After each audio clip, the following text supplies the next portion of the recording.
Europe 1, 10h, 11h30. Culture Média. Thomas Hill. Merci d'être avec nous pour la suite de Culture Média. Nous a rejoint dans ce studio Nicolas Caro. Salut Nicolas. Salut Thomas. Il va tenter de nous inciter à lire une fois de plus. Qu'est-ce que vous avez prévu ce matin? J'ai 4 livres, mais ils sont tout petits. Ah ouais, ça va, c'est des petits fascicules, ça y est, on devrait s'en sortir. Et j'ai la chance de recevoir ce matin un humoriste, et non pas un humouriste, qui a réussi à se faire un nom avec seulement 2 lettres, A et Z. Bonjour Az. Bonjour Thomas. Et merci d'être là ce matin pour nous parler de votre nouveau spectacle qui s'appelle Au-dessus de tout, que vous jouez en ce moment à l'Européen. Et surtout, merci d'être là à 10h30, parce que je sais que le matin, c'est vraiment pas votre truc. Non. Ça va, le réveil n'a pas été trop violent? Ça va, à 10h30 quand même, ça va. Non, ça passe. Ça va à 10h30. Non, c'est vrai, non, mais je supporte plus les rendez-vous le matin, moi. Ah bah oui. Ah non, ça y est, c'est terminé, ça y est, le matin on dort. Vous vous rendez compte comment on se rendort bien le matin? Vous vous rendormez pas bien le matin? C'est un bonheur. Mais quand tu te réveilles à 7h du matin comme ça, tu commences à un peu ouvrir les yeux comme ça et tu refermes les yeux, tu te rendors direct. Tandis que le soir, c'est un combat, tu fais de la respiration, tu écoutes des podcasts, tu regardes des gens qui t'expliquent comment dormir. On sait comment dormir. Parce qu'ils ont inversé le matin et le soir, moi je vous le dis. Ah, faut c'est tout ça, changer. Faut mettre la matinale le soir. Et le soir, faut mettre bien sûr, mais nous, mettez-nous à 18h, on serait bien mieux. On serait vachement meilleur. Ça serait bien une matinale le soir, non? Bien sûr. Et alors, vous dites dans votre spectacle que vous n'avez rien à dire en interview. Donc, je me suis dit que c'était assez prometteur. Je pense qu'on devrait faire une belle émission ensemble. Voilà, donc moi, c'est terminé. Merci de m'avoir accueilli. Merci, Az. À bientôt. Non, pour commencer, on va dresser votre portrait sonore, des petits sons pour mieux vous connaître. Et voici le premier. You tried that in espresso, right? Yeah. What else? What else? Bien sûr, parce que avant de percer dans le stand-up, Az, vous avez fait plein de jobs différents, notamment celui de préparateur de commandes pour les capsules de café de Georges Clooney. Vous avez fait ça? Exactement, ouais. Bah, je travaillais pas pour Georges Clooney en direct. Pas direct, ouais. Il y avait quelques parce que j'étais à Alfortville, donc c'était un peu compliqué de l'avoir au téléphone. Mais ouais, j'avais déposé plein de CV partout. Ouais. Et la seule boîte qui m'avait accepté à l'époque, c'était une boîte de préparation de commandes pour les capsules Nespresso. Et en fait, en arrivant sur le site, je me suis rendu compte que c'était une boîte qui embauchait uniquement des handicapés. Ah. Et donc moi, je sais pas si vous voyez, là je suis à peu près valide. Apparemment, ouais. Donc je l'ai assez mal pris, ouais. C'est vrai que c'est un petit côté un peu vexant. Et ouais. vous avez été bagagiste aussi, j'ai vu. Ouais, non, j'étais agent PMR. C'est l'agent qui ramène les personnes à mobilité réduite et les handicapés jusqu'à encore, vraiment le domaine de l'handicap, quoi. Ouais, vraiment. Et puis humoriste, handicapé encore, c'est toujours pareil. Bien sûr. Qu'est-ce qui fait qu'un jour, à 18 ans justement, vous êtes allé vers le stand-up? Est-ce que c'était en désespoir de cause ou... En vrai, non, c'était ce que j'avais envie de faire depuis le début, je pense. Quand même. Ouais, bien sûr. Et après, voilà, je savais pas comment faire. J'étais à Vitry-sur-Seine, moi, je connaissais personne. J'avais pas encore le bras long. Et là, aujourd'hui, je me rends compte que toujours pas, d'ailleurs. Et j'ai tapé stand-up à Paris. Ah oui. Et je suis tombé dans un cours de stand-up dans une cave à Pigalle, avec des handicapés. Non, je rigole. non, et ça coûtait 30 € par mois. J'ai pris 2 ou 3 cours et ça m'a permis en tout cas de voir. Les cours c'était pas nécessaire, mais ça m'a permis de trouver toutes les scènes ouvertes à Paris, voir où on pouvait jouer dans des petits restaurants, dans des petits boui-boui. Et puis je me suis fait comme ça. C'est parti, quoi. Ouais, voilà. Et alors il y a un humoriste dont vous êtes un grand fan que la France connaissait assez peu jusqu'à la cérémonie des Oscars de 2022. Souvenez-vous.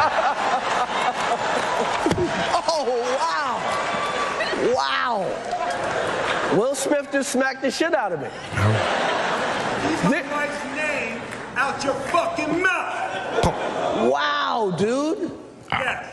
Incroyable cette séquence où Chris Rock, légende aux États-Unis quand même, qui se fait frapper par Will Smith pour une blague aux Oscars. Et dans votre spectacle, vous racontez qu'en soirée, vous avez rencontré une fille qui a reçu un appel en FaceTime de Chris Rock, c'est ça? Exactement, ouais, exactement. En fait, j'étais célibataire depuis un moment et je commence à avoir une petite alchimie avec une fille et je commence à lui expliquer un peu qui je suis parce que elle ne le sait pas malheureusement. Donc je lui dis que j'étais quand même préparateur de commandes chez Nespresso. Non, je lui explique un peu que je suis humoriste, que je fais une tournée de rodage au Mans, à La Rochelle et tout, mais je pense que ça fait bien. Moi, voilà, on est à Paris, j'explique ça et je vois qu'en fait, elle a un coup de fil, mais je vois pas directement à qui elle parle. Et j'entends un mec qui parle en anglais derrière.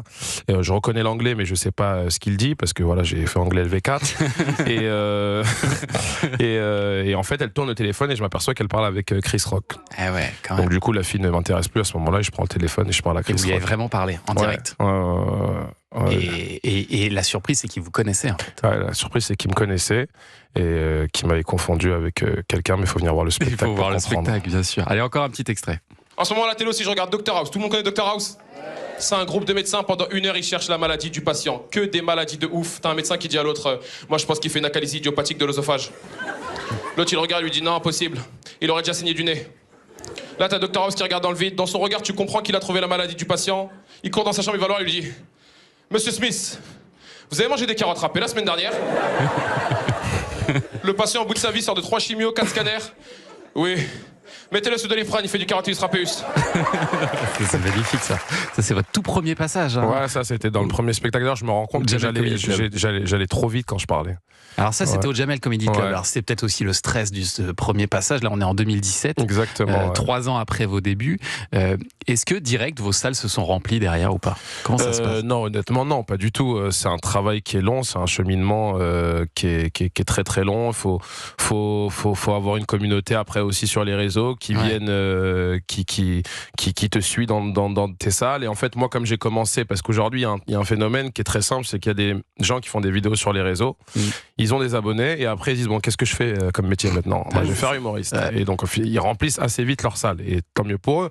Mais nous on était on est d'un autre temps. Moi j'ai commencé avec Roman, Paul Mirabel, etc. Ahmed Sparrow, Redouane Bougaraba et tout. Et en fait nous on a commencé, on a fait de la scène, on a été marrant au bout d'un moment et après nous on s'est dit mais en fait là on est marrant mais il y a que nous qui le savons en fait. Et donc on a dû monter une communauté sur les réseaux, sur Instagram et sur tous les réseaux sociaux, pour les faire venir au spectacle, pour leur montrer à quel point on avait bien travaillé, quoi. Et l'important c'est que ça marche aujourd'hui. Exactement. Et votre spectacle, on va en parler dans un instant, au-dessus de tout, que vous jouez à l'Européen jusqu'à jeudi, puis après en tournée dans toute la France et de nouveau à Paris en septembre. Quel succès. J'ai l'impression que vous êtes sur l'autoroute du succès, hein, je crois qu'on peut le dire. Voilà, écoutez, moi on m'a élu à Paris. Ah oui, ça savait pas ça. Donc on n'a pas eu Rachida Dati mais il y aura Az. Les Françaises et les Français en sont reconnaissants. Merci. Az, on revient tout de suite. Europe 1. Vous écoutez Culture Média sur Europe 1, 10h, 11h30 avec Thomas Hill et avec Az ce matin pour son spectacle Au-dessus de tout. C'est à l'Européen jusqu'à jeudi et puis du 22 septembre au 24 octobre en tournée dans toute la France. Elle est une petite date là comme ça pour Az. Le 9 avril, vous serez à Nantes. Voilà, merci. Voilà. J'espère que je pensais que vous alliez annoncer à Cher. Non, mais justement, je voulais pas du tout parce que personne ne sait où c'est. 12 avril. Non, vraiment, j'ai même pas envie qu'ils viennent ces gens-là. Ah d'accord, ok, très bien. Mais c'est le 12 avril, on précise quand même que c'est à Cher. Il y a Nice, il y a Nantes. Nice, Toulon le 18 avril. Toulon, Banquet le 15 mai. Banquet. Jean-Michel Banquet. Non, alors ça c'est Jérémy Frérot. Ah oui, d'accord. Banquet. Ah, pas du tout. Oui, non, vous êtes sur la mauvaise tournée. Mais parce que moi je me suis dit, mais merci je vais beaucoup, Thomas, merci. Non, mais je voulais donner une date pour Jérémy Frérot. Oui, attendez qu'il soit là peut-être. Il arrive dans un instant. Bon, en tout cas, vous avez vraiment trouvé un truc sur scène. Az, moi j'ai adoré votre spectacle parce que la plupart du temps, les humoristes ils tentent de nous embarquer en envoyant un maximum d'énergie, en bougeant dans tous les sens, en exagérant le plus possible les situations du quotidien. Et vous, à l'inverse, vous arrivez à nous faire marrer en nous disant que rien ne vous intéresse et que rien ne vous enthousiasme. Et ça, je trouve ça fort. Ouais, en fait, vous dégagez de l'énergie sur scène, hein, quand même. Ouais, bien sûr, mais en fait, c'est un mal-être que j'ai ressenti ces 3 dernières années, on va dire, où j'avais un peu ce décalage avec la société, où je me dis, mais pourquoi j'aime rien? Moi, j'ai l'impression que les gens aiment tout. Et puis après, je me suis demandé, à un moment, je me suis dit, est-ce que c'est les gens qui en font trop ou est-ce que c'est moi qui en fais pas assez? Je pense qu'il y a beaucoup de gens qui font semblant aussi d'être. Oui. En fait, j'ai l'impression qu'on est dans la culture de l'excès. Tout le monde veut adorer tout, faut tout adorer. On peut plus dire, ouais, moi ça va, j'aime bien, mais c'est pas un truc de fou, quoi, tu vois. Et je vois que tout le monde adore tout, le pilates, le paddle, les gens ils sont fous, ils sont excessifs, ils courent partout dans les rues, avec les boutiques. Et non, moi, je sais pas, j'ai la sensation. En fait, je pense que les gens ont fini par faire que j'aime vraiment rien, du coup. Parce qu'avant, j'aimais un peu bien, et en fait, ils me dégoûtent des trucs que j'aime encore un peu bien. Ouais, ça y est, je peux plus. Vous avez même consulté un psy ouais, j'ai consulté un psy, parce que moi je vais bien, mais les gens m'ont mis le doute en fait au bout d'un moment. Donc je suis parti voir une psy, je lui ai demandé, je lui ai dit que j'avais un problème, que j'aimais rien. Elle m'a demandé si j'étais français, je lui ai dit oui. Elle m'a dit voilà, ça c'est la première raison, quoi. C'est normal. Y a pas de... Et alors c'est en amour que forcément c'est un peu plus embêtant de pas avoir d'enthousiasme. Ça vous a joué des tours, ça. J'ai perdu une copine comme ça, qui elle était complètement excessif. On est parti en Espagne, on a commandé une paella, on a dû en parler pendant 2 semaines. En même temps, le riz jaune, c'est un truc de fou. Bon, en même temps, voilà. Donc moi, j'avais pas révisé le sujet sur le riz, donc finalement, on s'est pas entendu. On a décidé de prendre des chemins différents. Et non, j'ai perdu des gens comme ça. Mais finalement, je me sens bien parce que j'ai envie d'être avec des gens qui normaux, quoi. J'ai pas envie de me travestir en disant j'adore quelque chose alors que j'aime pas. Et donc vous entourez uniquement de gens pas trop enthousiastes sur la vie? Non, pas forcément. J'ai besoin, à des moments, je m'entoure un peu de gens quand même qui me redonnent un peu de baume au cœur. Ouais. Mais attention, je suis pas dépressif. Hein, non, je suis HPI, moi. Ça n'a rien à voir. Bien sûr. Comme tout le monde. Hein. On est tous HPI. Il y a 2%, mais on est 99% à le dire. Et alors, suite à cette séparation, vous êtes parti seul en vacances dans un club de vacances all-inclusive, Az.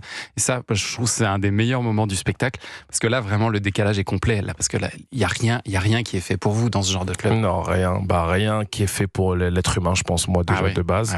Ouais. Non, c'est trop, tout est too much, quoi. Le bracelet, l'arrivée, le bus avec tout le monde, voir les mêmes gens, les mêmes têtes tous les jours.